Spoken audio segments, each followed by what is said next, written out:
Nongeye kubaha ikaze inshuti bakunzi ba TKAB Rwanda, aka kanya muri iyi videwo tugiye kureba ese ni gute wakora sinye cyangwa umukono. Ese nawe waba warigeze wifuza gukora umukono cyangwa sinyatire ushyira muri raporo yawe, ariko ukagira ikibazo cy'uko utazi kuyikora igihe wakoreye raporo onorayini cyangwa wakoreye raporo kuri telefone yawe? Muri iyi videwo turareba uko wakora sinyatire yawe ikazaba imeze neza cyane, imeze nk'iyo wakoresheje ikiganza. Iyi ni TKAB Rwanda, njye ndi Ami Byiringiro mugiye kubana muri iyi videwo uko wakora sinyatire. Turaza dutangire utya, turaza muri telefone yawe wesitaremo apurikasiyo. Iyi apurikasiyo iyi bita dosi siginica, yirekanye kandi nyifungure. Urabona nari natangiye kuyikoresha, ariko kanze mbe nk'usubiye inyuma nyikandeho gutya. Yego ni iyi ngiyi, ukinjira ni uku wabona digito siginica, ni ukuvuga ngo uraza hano ugahita ukanda kuri oto, ahanditse oto, kansubire inyuma mubibone neza. Uraza ukande, urabona ahanditse oto sigineca, ahanditse manyuwa sigineca, noneho dukande kuri oto, ni ukuvuga ngo hoho ntabwo uri bukoreshe ikiganza. Ndaza nandike urugero, nandike Ami,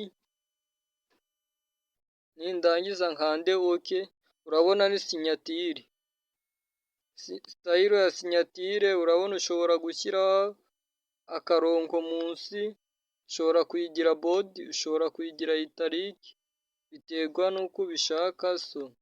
Byerekanye ikorera itarike. Noneho handitse sayini aha munsi ibumoso, ku ruhande rw'ibumoso handitse sayini, ni uguhitamo amoko ya sinye. Ushobora no kuyigira ntoya cyangwa nini mu buryo bwo gusikororinga umanura cyangwa uzamura utambika. Urabona ni sinyatire imeze neza. Hano ni uguhindura ibara, aha hari utubara tunyuranye. Ndacyari kubereka amafomu ya sinyatire anyuranye. Ushobora kuza ugahitamo iyi, ushobora guhitamo iyi.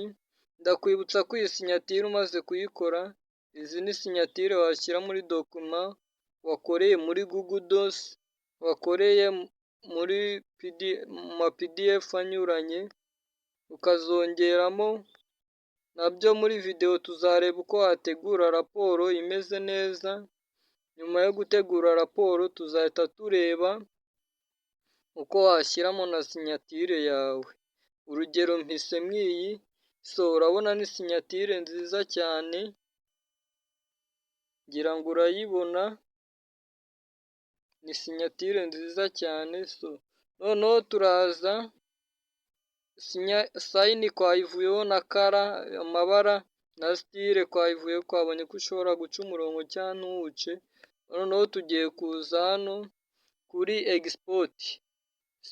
Uba waje hano ukandikamo ijambo ushaka ko riza kuba riri muri sinye.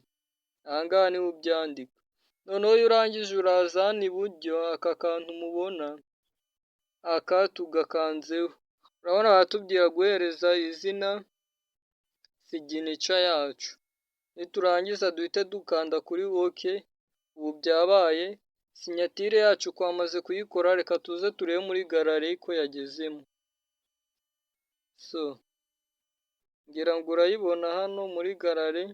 Iyi niyo sinyatire tumaze gukora. Tugiye kuza turebe ubundi buryo wakoramo sinyatire. Noneho uraza hano ukande ku ibara. Wenda ngewe reka nkoreshe ibara ry'umuhondo. Nindangiza dukande ku gakaramu. Uraza hano muri sikirini ya telefone yawe wandike uko ujya usinya bitewe n'uko usinya. Ngewe urabona ndabidarabanze, reka mbisibe. Iyo ushaka gusiba handitse ereze, reka mbisibe nongere nsubiremo. wenda nkoresha ibara ry'umutuku, nze nandike gutya, mpite ngira utya, wenda iyi niyo sinye yanjye, so ngira ngo urabibonye. Kubera ko ariyo sinye yanjye nkaba ndangije kuyikora, iyi ni isinye yakoresheje ikiganza, icyo bita manual signature. Kanze mpite nkora export, wenda nyihereze izina kugira nze kuyitandukanya n'izindi muri fayilo, so tuze muri galare turebe ngo ya sinyatire yacu yahageze. Ngira ngo urayibona, ngiyi, uraza ukande kuri view, ngira ngo mwayibonye. Noneho mu gice gitaha tuzareba uburyo sinyatire yacu tuzayishyira muri video. Tuzayishyira muri dokima twakoze. Iyi ni Tech Hub Rwanda, ibuka gukora subscribe, ukande like, uduhe comment ku gitekerezo cya video twazakora, ubundi wumva yakunogera. Ntukajye utangwa n'ibiganiro dutegura. Ciao ciao.